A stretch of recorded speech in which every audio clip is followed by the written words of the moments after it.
Un diluvio mundial produce una avalancha de agua que cae en cascada a través de los cañones de los rascacielos de Nueva York. Una inundación cataclísmica que arrasa con Asia y barre las grandes capitales de Europa. Desde el espacio, una imagen inimaginable. Un océano inmenso que cubre por completo todo el planeta. ¿Podría esa gran inundación ser parte de nuestro futuro?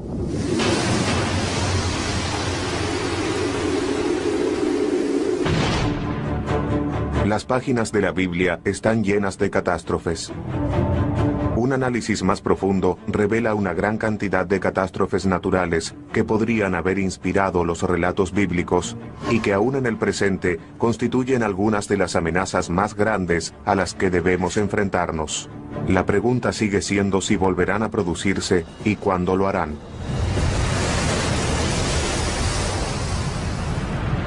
Son cosas que aún resuenan en el presente. Y en parte es porque la gente lee la Biblia como si estuviera en ella. Así que las catástrofes bíblicas aún tocan una cuerda sensible en la actualidad. Y la gente tal vez todavía tiene algo de temor. O quizás se pregunta si no podrían suceder nuevamente. Génesis, capítulo 6, versículo 17. Y he aquí, yo traeré un diluvio sobre la tierra, para destruir toda carne en que haya aliento de vida debajo del cielo. Todo lo que hay en la tierra perecerá.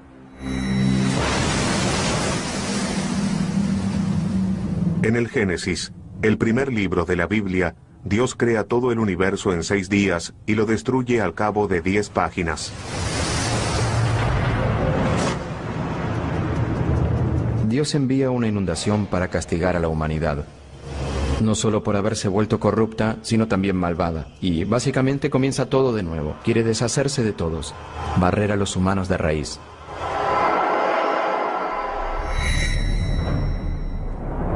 Hace aproximadamente 7000 años, se cree que una antigua inundación arrasó con la región del Mar Negro y cubrió cerca de 100.000 kilómetros de tierra. ¿Puede eso haber inspirado la historia de la ira de Dios mediante el agua? El Mar Negro se encuentra al norte de Turquía y se conecta con el Mediterráneo a través de un angosto canal de agua llamado Estrecho de Bósforo. Pero en 1998, 2 geólogos sugirieron que ese canal no siempre existió. De acuerdo con esa hipótesis, hace cerca de 8000 años las aguas del Mediterráneo inundaron catastróficamente la cuenca del Mar Negro. Cuando finalmente se rompió la represa natural del Bósforo, los océanos de todo el mundo hicieron que ingresara agua dentro de la cuenca del Mar Negro. La hipótesis conocida como la inundación del Mar Negro propone que un volumen gigante de agua salada proveniente del Mediterráneo inundó el Mar Negro con resultados catastróficos. Para la gente que vivía en la cuenca del Mar Negro, fue una catástrofe que solo pudieron interpretar como la furia divina. Puede haber sido similar a las cataratas del Niágara, pero quizás con una magnitud 20 veces mayor dado el volumen de agua que debe fluir por esa zona para llenar la cuenca.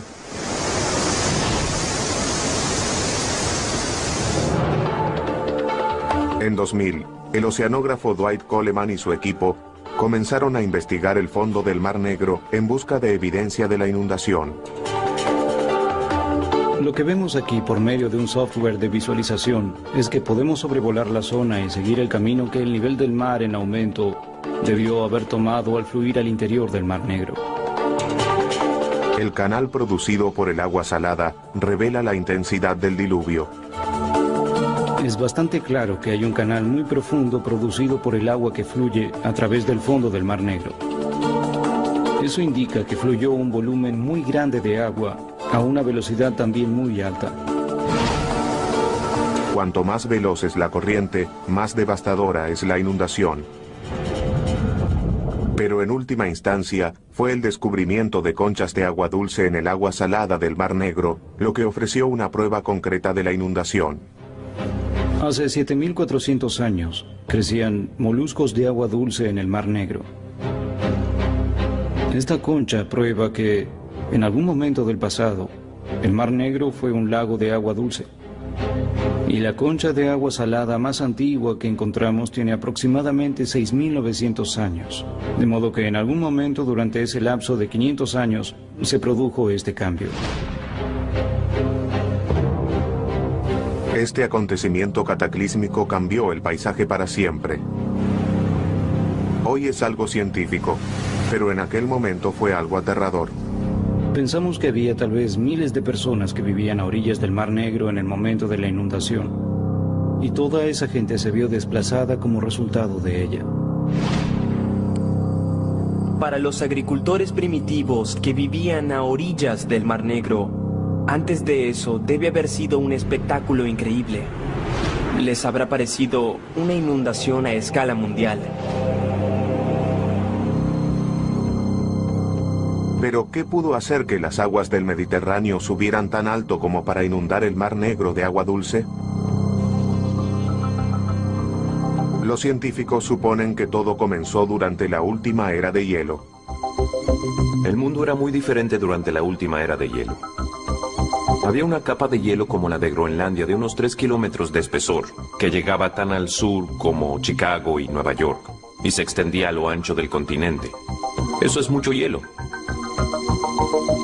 Pero hace unos 11.500 años, la Tierra comenzó a calentarse y los cielos derretidos necesitaban un lugar a donde ir. Obviamente, perdimos esa capa de hielo de Laurentine. Se derritió por completo. Toda esa agua fue a parar al océano, y los océanos se elevaron unos cientos de metros. La masa de tierra que separaba al Mediterráneo del Mar Negro no pudo contener el agua excedente. Cuando se desató la presión, se transformó el mundo.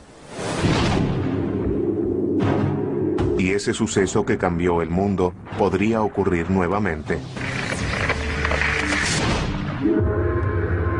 Nuestros cambios climáticos se producen en un instante geológico. Las capas de hielo se derriten rápidamente. Las medimos con satélites que calculan la masa que pierden las enormes capas de hielo de Groenlandia y la Antártida. Y esas pérdidas de hielo parecen producirse cada vez más rápido. El hielo derretido podría hacer que los niveles del mar se eleven drásticamente una vez más. Recordemos que con solo 1 metro de elevación en el nivel del mar, habría alrededor de 100 millones de evacuados en las zonas costeras, lo cual alteraría no solo el lugar en el que vive la gente, sino también el curso de las civilizaciones y las sociedades.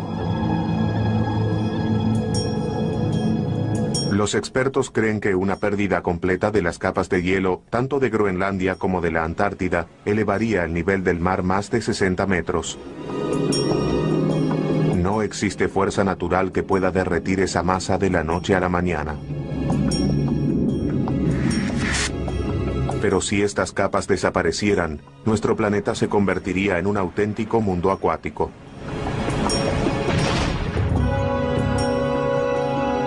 Si llegamos al punto en el que se derritieran tanto Groenlandia como la Antártida, estaríamos hablando de un lugar radicalmente diferente. Se parecería al escenario descrito por Al Gore, con Nueva York borrado del mapa y toda la costa oriental reconfigurada.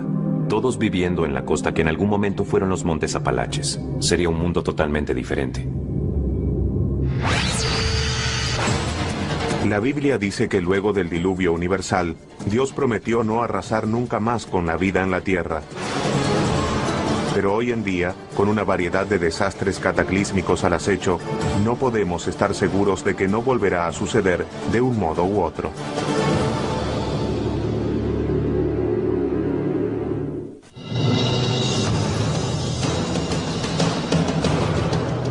Si solo algunas de las 10 plagas bíblicas cayeran en la actualidad sobre la tierra, tal vez se vería así.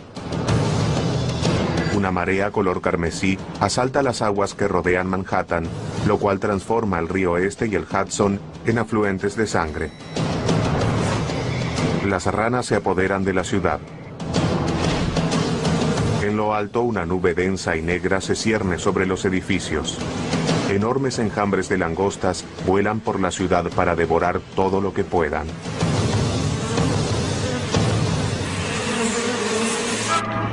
¿Cómo responderíamos a ese torrente de catástrofes desenvolviéndose sin control? El mundo moderno sigue sujeto a los mismos tipos de catástrofes que figuran en la Biblia. Aún tenemos plagas, terremotos y toda clase de tormentas enormes. Y todavía alteran mucho nuestra forma de vida. Pero si de repente un cataclismo tras otro bombardeara hoy el planeta que conocemos, es difícil imaginar cómo lo resistiríamos.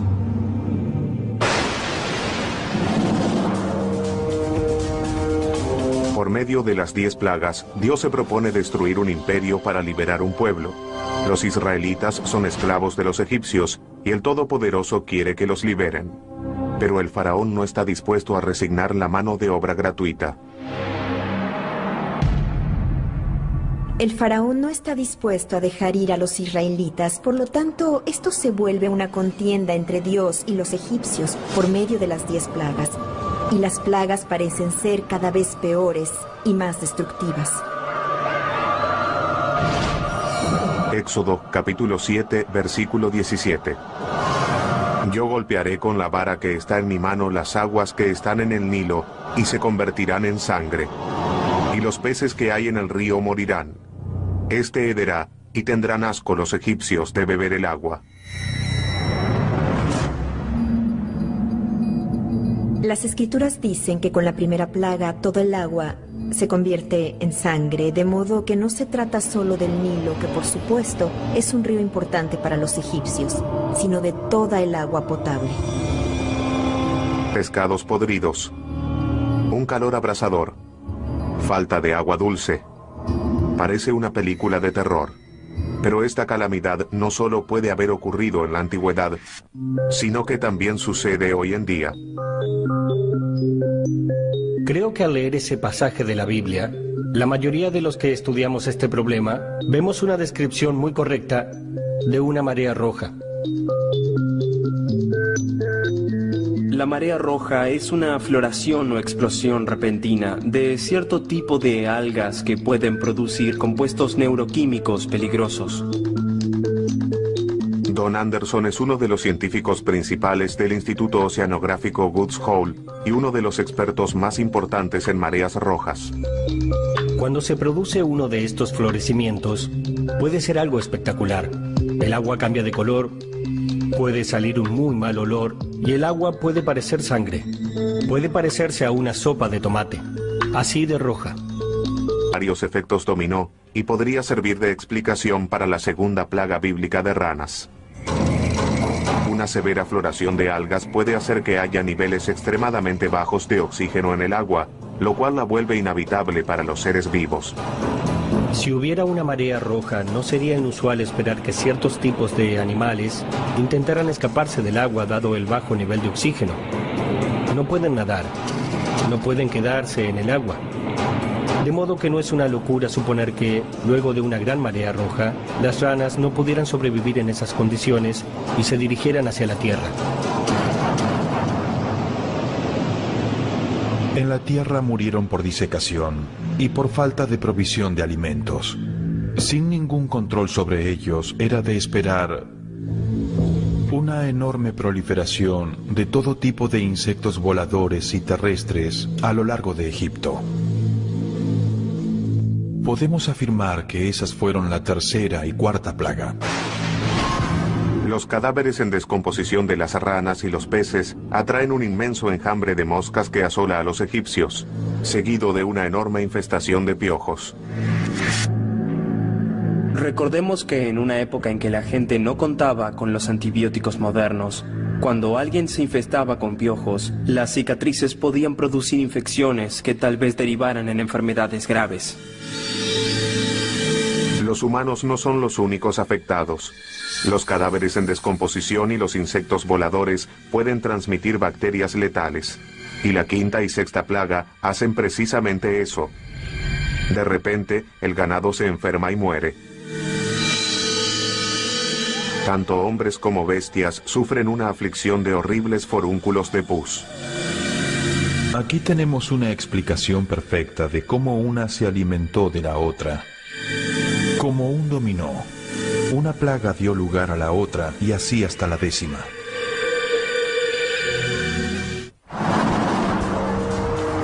Hoy los antibióticos hacen que las enfermedades bacteriales se traten fácilmente.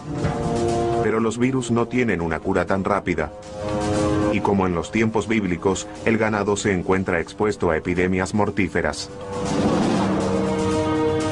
Puede tratarse del virus de la gripe que antes vivía en las aves, los cerdos u otros tipos de animales. Algunos de ellos evolucionaron y de repente pueden vivir también dentro de receptores humanos.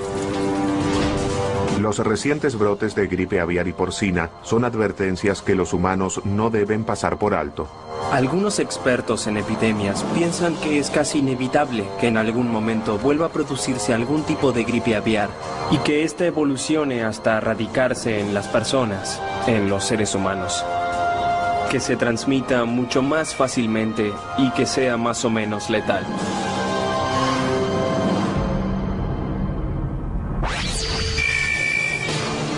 Rodeado de pestilencia y muerte, el pueblo egipcio está de rodillas. Pero aún así el faraón permanece inmutable. Con 4 plagas aún por llegar, el espiral de devastación está lejos de acabarse. Para los egipcios, todo el imperio está expuesto.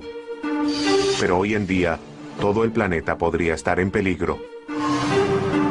Es probable que, en muchos casos, un desastre muy severo desate las posibilidades u ocasione desastres aún peores. La pregunta es, ¿estamos preparados para las 10 plagas en el presente? Creo que si se juntan las 10 plagas, son capaces de destruir toda una cultura. Podrían sepultarla bajo el agua.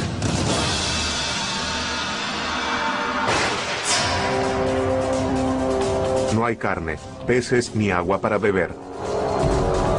La 7ª y 8ª plaga azotan el granero de Egipto. Una lluvia de granizo cae sobre los campos de trigo y un ejército de hambrientas langostas diezma todo lo que encuentra en su camino. En la Biblia dice que fue la más grave de todas las plagas, aunque no mató a demasiadas personas o animales. Pero lo que sí mató fue la esperanza de los egipcios de sobrevivir.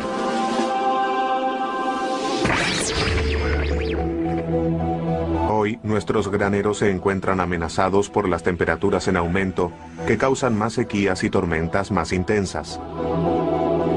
Es muy difícil especificar cuáles serán los problemas que enfrentará la humanidad a raíz del aumento de las temperaturas. Pero lo que sí podemos decir es que el clima se volverá mucho más extraño. La agricultura lo pasará mucho peor.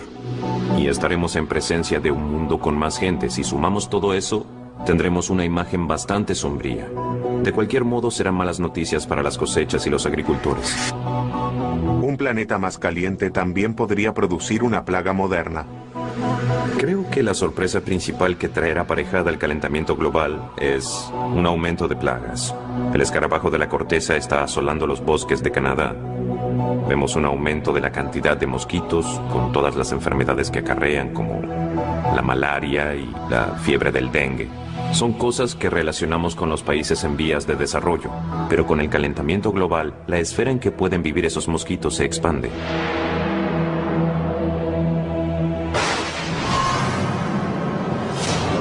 En la Biblia, la 9ª plaga se transforma en el máximo despliegue del poder de Dios. El descenso de una oscuridad total sobre Egipto. Imaginen la ansiedad que sentirían. Tal vez el sol nunca regrese. ¿Qué es lo que pasará ahora?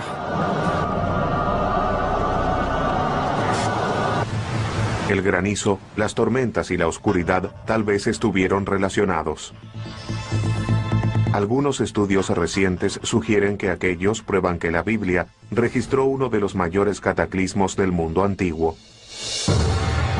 A 800 kilómetros al norte de Egipto se encuentra la isla griega de Santorini. En el siglo XVI a.C., Santorini sufrió una de las explosiones volcánicas más grandes de los últimos 10.000 años. Fue más de 50 veces mayor que las erupciones del monte Santa Elena en 1980. Ese fue el suceso más grande que se debe haber visto en la región del Mediterráneo en toda la historia. ¿Acaso los relatos de la explosión de Santorini se habrán ganado un lugar en la Biblia? Una erupción volcánica tan grande formaría una columna de material en la atmósfera de 32 kilómetros de altura. La gente vería una lluvia de ceniza desde el cielo y estaría a oscuras porque la nube de polvo cubriría la luz solar. Recientemente se hallaron pruebas físicas de que las cenizas del volcán de Santorini llegaron hasta Egipto, a 850 kilómetros de distancia. La evidencia física consiste en capas de ceniza que se hallaron en un lago del delta del Nilo. Así sabemos que la ceniza recorrió todo ese camino hacia el este y cayó sobre esa región. La erupción también podría explicar las devastadoras tormentas de granizo. La ceniza volcánica en la atmósfera puede producir inestabilidad atmosférica, precipitaciones o tormentas eléctricas. Y en esas tormentas también habría granizo. En la actualidad, uno de los famosos parques norteamericanos es una bomba de tiempo volcánica con 100 veces más poder explosivo que el de Santorini. Yellowstone es un supervolcán y produjo varias erupciones. La última fue hace 600.000 años. Al observar su historia, vemos que aproximadamente cada 600.000 años, Yellowstone produce una enorme erupción volcánica. Uno podría decir que ya se venció el plazo para una erupción de esa magnitud en la caldera de Yellowstone. Si la caldera de Yellowstone entrara nuevamente en erupción, si hoy viéramos ese tipo de supervolcán, estaríamos frente a un nivel de daños que abarcaría todo un continente. La explosión de Santorini pudo haber matado a miles. Pero si explotara la caldera de 50 kilómetros de Yellowstone, tal vez veríamos algo mucho peor. La ceniza en la atmósfera sumiría a todo el planeta en un invierno apocalíptico. La suma final de muertes podría alcanzar los 1.000 millones en todo el mundo. No es una cuestión de si el volcán volverá a erupcionar, sino de cuándo lo hará, y no hay forma de evitarlo.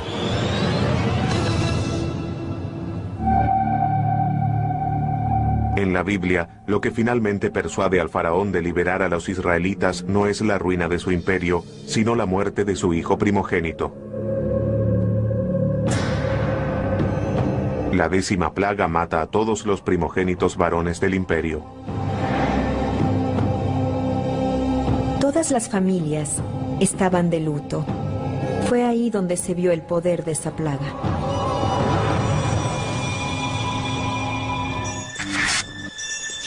Incluso esto puede haber sido el resultado de las plagas anteriores. Las lluvias de granizo y las langostas que destruyeron las cosechas tal vez obligaron a los egipcios a recurrir a los granos almacenados. Pero los granos pueden producir toxinas y humus letales cuando se almacenan bajo tierra. El humus produjo un agente químico muy poderoso, una molécula biológicamente activa que tiene el nombre de micotoxina. Esas micotoxinas en cantidades mínimas, es decir, unas pocas moléculas, pueden matar humanos y animales bastante rápido. Y por lo general era a los primogénitos a quienes se alimentaba más. Había una tradición según la cual el mayor recibía porciones dobles, así que ingirieron mayor cantidad que los otros hijos. Esa fue la razón por la que ellos murieron.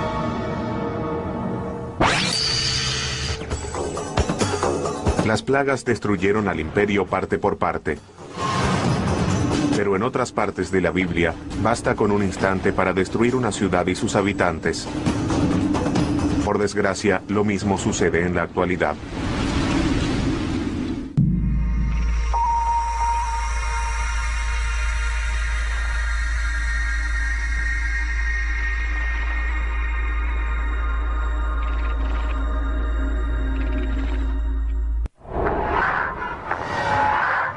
Una ciudad regida por el dinero, en la que abundan los buenos momentos y la gente bella vive cada día como si fuera el último.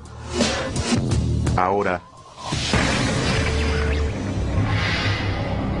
imaginen que una sombra oscura desciende sobre Los Ángeles. Cenizas comienzan a caer desde arriba. De repente el cielo se abre y se desata la ira de Dios. Millones de vidas se apagan en un instante. Sucedió en el pasado. Génesis capítulo 19, versículos 24 y 25. Entonces el Señor hizo llover azufre y fuego sobre Sodoma y Gomorra desde los cielos, y destruyó aquellas ciudades, y todo el valle, y todos los habitantes de las ciudades, y todo lo que crecía en la tierra.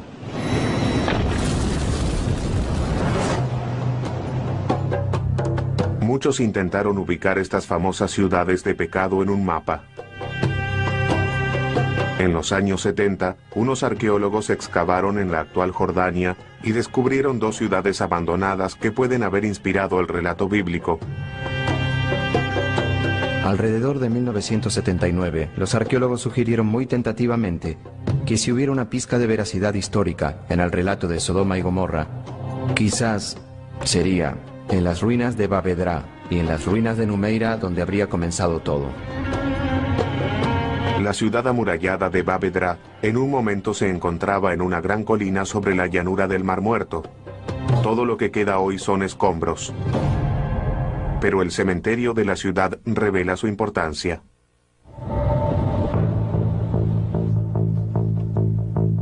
Mohamed Nayar es arqueólogo y exdirector del Departamento de Antigüedades de Jordania. El cementerio de Bab Edra es enorme. Y no se excavaron todas las tumbas. Pero los investigadores llegaron a la conclusión de que hay en ese lugar al menos 20.000 sepulturas. Incluso hoy, el paisaje está repleto de huesos humanos. Estos enormes cementerios son indicadores del tamaño de la población de la zona. Estamos hablando de una zona densamente poblada, lo que es algo realmente increíble para la edad de bronce de Jordania. Bab Edra parece haber sido una ciudad bastante grande, probablemente con un par de miles de habitantes. En apariencia, Bab Edra fue una ciudad bastante importante en su época. Una próspera civilización vivió aquí durante más de 600 años. Pero alrededor de 2350 a.C., la puerta de la ciudad se cerró apresuradamente y esta quedó misteriosa y completamente abandonada. Nadie sabe por qué. A solo 13 kilómetros de allí, la ciudad de Numeira también presenta evidencia de un abandono repentino. Pero aquí, el motivo de la salida apresurada es claro. Vemos alrededor de 60 centímetros de depósitos de ceniza, incluyendo algunas superficies producidas por el fuego. Y sabemos que esta densa capa de ceniza no pudo haberse producido por el uso doméstico del fuego. Probablemente haya sido un gran incendio. Al lado de la torre de la fortificación de la ciudad, los arqueólogos hallaron más pruebas de la catástrofe. Restos humanos sin enterrar. Aquí estamos al lado de la torre. Se encontraron los esqueletos en esta zona y creemos que, al colapsar, la torre aplastó a esta gente. Quedaron cubiertos por escombros. Los huesos gravemente aplastados revelan la posible causa del incendio. Los antropólogos físicos examinaron los huesos. La conclusión fue que los terremotos aplastaron a esta gente. Hace 4.500 años, un terremoto devastador arrasó con Numeira. Las paredes y la torre de la fortificación colapsaron y se desató un enorme incendio. Ese no fue el primero ni el último de los terremotos que aterrorizaron a los pueblos que vivían al costado del Mar Muerto. A diario, en esta zona, se producen pequeños terremotos y cerca de una vez por siglo ocurre uno grande. El motivo por el cual esta zona es tan inestable en términos geológicos es que yace sobre una grieta entre dos placas tectónicas, es decir, dos grandes porciones de corteza terrestre. En el Mar Muerto, no es necesario buscar demasiado para incluir en la historia el fuego del infierno. En la frase "el fuego del infierno", la parte del fuego es evidente. La parte del infierno aparece por el azufre, de modo que los que van juntos son el fuego y el azufre. El azufre, tanto en su estado sólido como en el gaseoso, aparece naturalmente en la zona y es altamente inflamable. Cuando la Biblia habla del fuego del infierno, es exactamente esto lo que describe.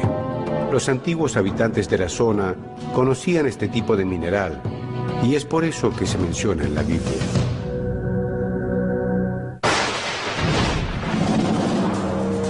Hoy en día, nuestras propias catástrofes podrían inspirar una nueva serie de leyendas escritas. Y si las predicciones son correctas, algunas ciudades de California tendrán mucho que escribir.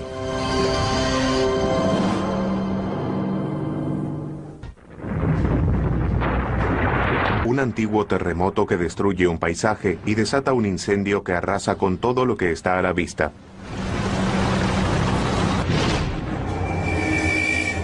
Dos ciudades yacen en ruinas. Bavedra y Numeira pueden haber inspirado el relato de Sodoma y Gomorra, una de las historias de destrucción más famosas de la Biblia. Numeira hoy parece haber sido destruida antes que Bavedra. Esas ciudades no se destruyeron al mismo tiempo. Sin embargo, si alrededor del año 1800 a.C., alguna persona pasaba por el extremo sur del Mar Muerto, veía las ruinas de Bavedra y Numeira siglos después de que hayan sido destruidas y le preguntaba a alguien, ¿qué fue lo que sucedió aquí? La respuesta sería, fue una ciudad muy pecadora y los dioses la destruyeron. Numeira fue el hogar de cientos de personas antes de que un terremoto sellara su destino. Las tragedias de 2010 en Haití y Chile demuestran que los temblores modernos pueden poner a millones en peligro.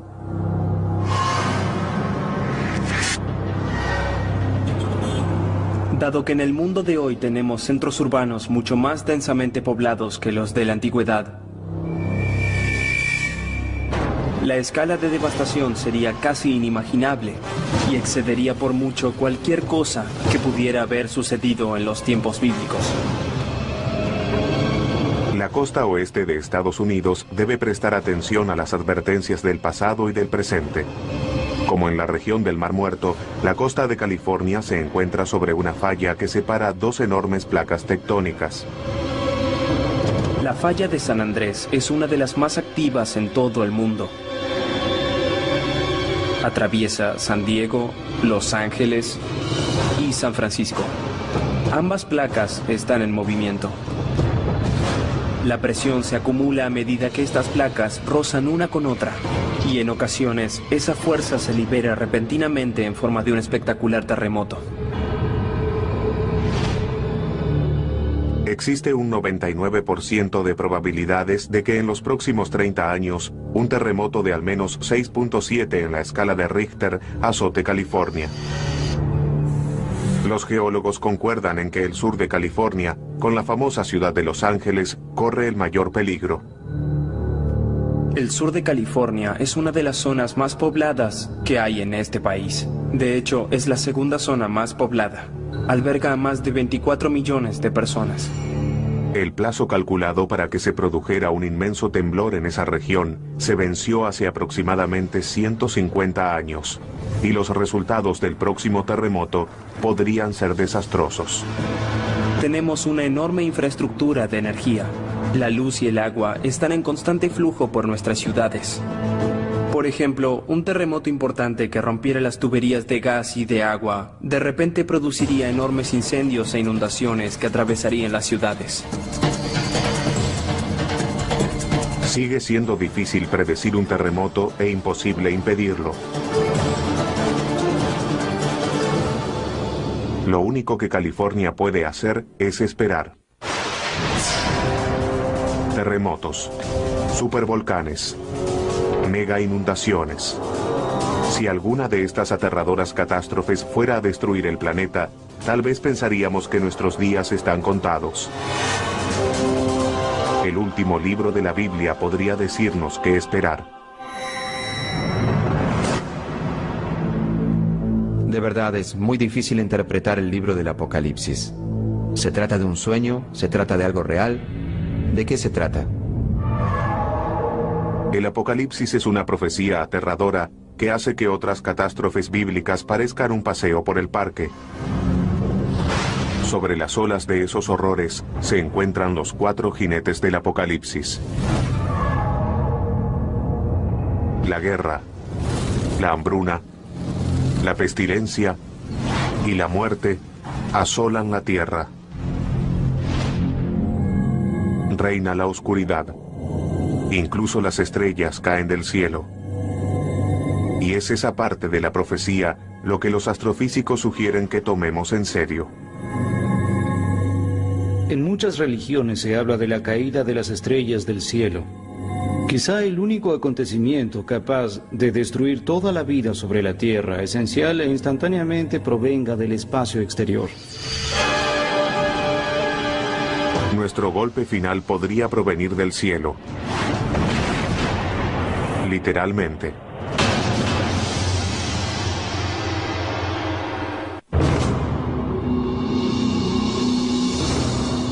El Apocalipsis es el último libro de la Biblia. Y muchos creen que también es un vistazo a lo que será el fin de nuestros días. Pero el Apocalipsis también describe un futuro en el que el cielo se vuelve contra el planeta Tierra. Apocalipsis, capítulo 6, versículo 13. Y el sol se puso negro como cilicio hecho de cerda, y toda la luna se volvió como sangre, y las estrellas del cielo cayeron a la tierra.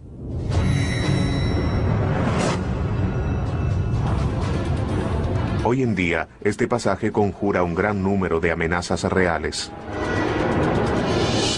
Existe la posibilidad de que choquen asteroides, de que haya impactos de cometas que podrían destruir toda la vida sobre la Tierra, tal vez en cuestión de minutos.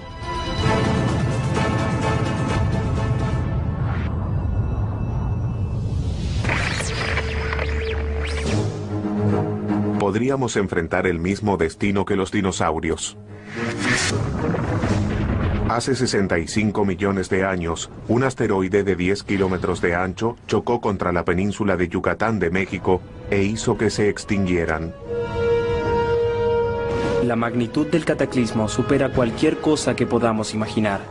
Como resultado, ese gigante evento de extinción fue tan grave que parece haber acabado con aproximadamente la mitad de las especies de vida en la Tierra.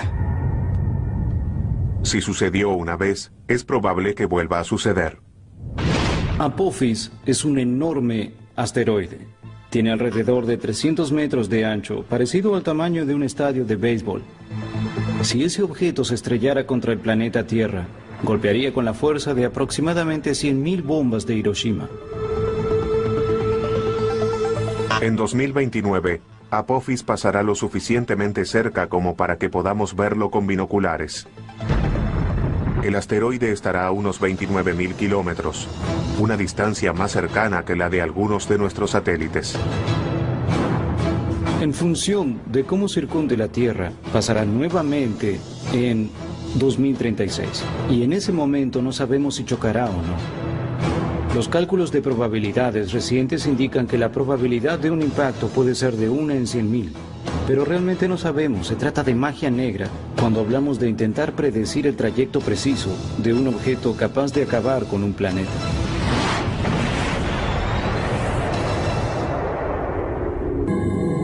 Otras amenazas del espacio exterior podrían poner en peligro no solo la vida en la Tierra, sino el mismísimo planeta Tierra. Algo que podría arrasar con la vida sobre el planeta Tierra es una explosión de rayos gamma. No sabríamos que se dirige hacia aquí, porque la radiación de esas explosiones viaja a la velocidad de la luz. Un día podrías estar lavando la ropa o vistiéndote, mirarías al cielo y verías unas bolas de fuego yendo hacia ti. Ni sabrías qué sucedió. No te daría advertencias de ningún tipo. Desde las primeras páginas del Génesis hasta el final del Apocalipsis, la Biblia expone un listado desalentador de potenciales sentencias de muerte para la humanidad. Pero aunque esquiváramos todas esas balas sobrenaturales, quedaría una que no podríamos evitar. La Biblia dice, polvo eres y al polvo volverás. Los físicos decimos, venimos del polvo de estrellas y al polvo de estrellas volveremos. Dentro de 5.000 millones de años tendremos el último día agradable. Luego de eso el sol comenzará a expandirse enormemente y se volverá un gigante rojo. El cielo se prenderá fuego. Uno mirará de horizonte a horizonte y verá que el sol ocupará todo el cielo. Tal vez debamos construir nuestra propia arca espacial, partir hacia otros refugios, una especie de monte Ararat de un planeta en otro sistema solar. Esa sí que es una ambición. Cada edad de la humanidad deberá enfrentar un aluvión de catástrofes. Pero la búsqueda bíblica de una explicación en presencia de la tragedia es un deseo universal. Es algo que compartimos con nuestros ancestros y compartiremos con nuestros descendientes.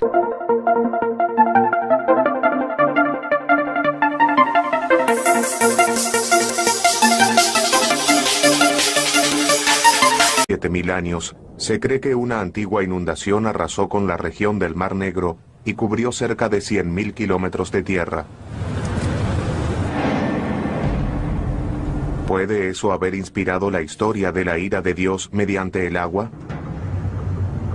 El Mar Negro se encuentra al norte de Turquía y se conecta con el Mediterráneo a través de un angosto canal de agua llamado Estrecho de Bósforo. Pero en 1998, dos geólogos sugirieron que ese canal no siempre existió. De acuerdo con esa hipótesis, hace cerca de 8.000 años las aguas del Mediterráneo inundaron catastróficamente la cuenca del Mar Negro.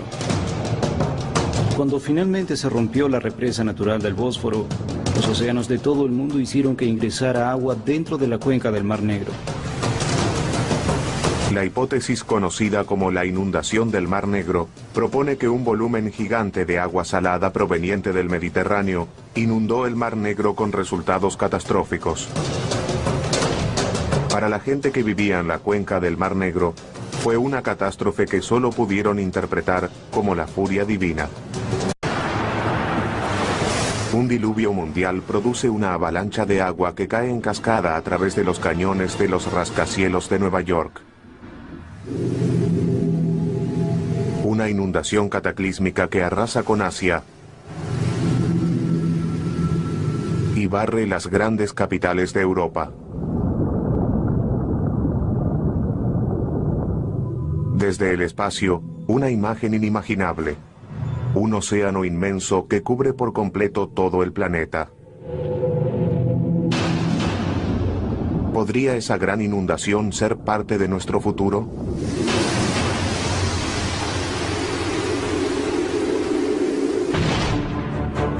Las páginas de la Biblia están llenas de catástrofes.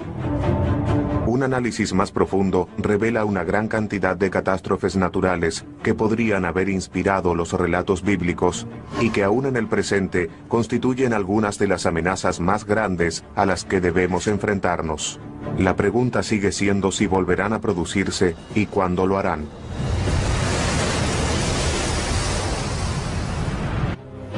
Hace 7.400 años crecían moluscos de agua dulce en el Mar Negro.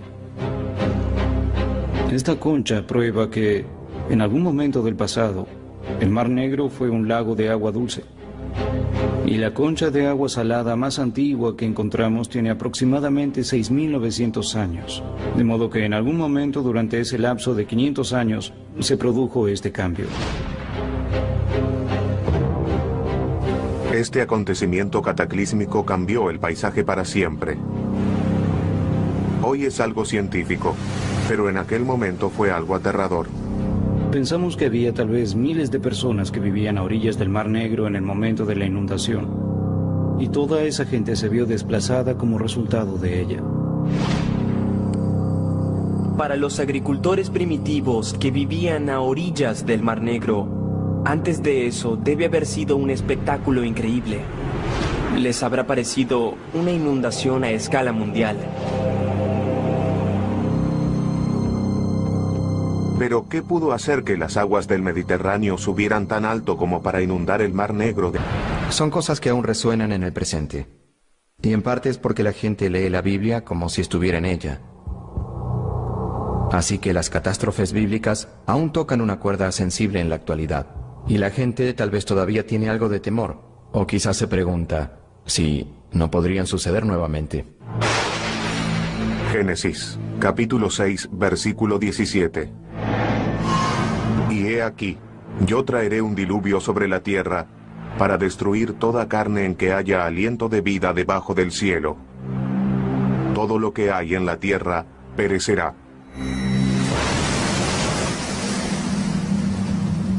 En el Génesis, el primer libro de la Biblia, Dios crea todo el universo en 6 días y lo destruye al cabo de 10 páginas.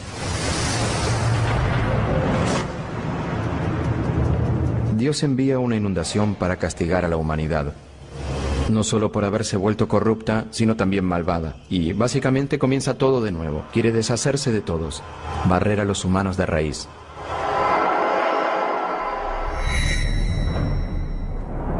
Hace aproximadamente 100 Puede haber sido similar a las cataratas del Niágara, pero quizás con una magnitud 20 veces mayor dado el volumen de agua que debe fluir por esa zona para llenar la cuenca.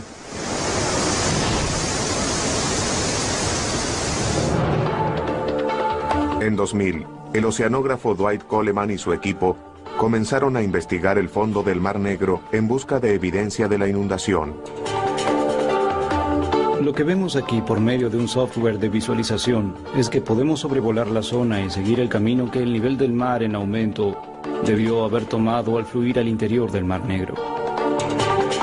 El canal producido por el agua salada revela la intensidad del diluvio. Es bastante claro que hay un canal muy profundo producido por el agua que fluye a través del fondo del Mar Negro. Eso indica que fluyó un volumen muy grande de agua a una velocidad también muy alta. Cuanto más veloz es la corriente, más devastadora es la inundación. Pero en última instancia, fue el descubrimiento de conchas de agua dulce en el agua salada del Mar Negro lo que ofreció una prueba concreta de la inundación.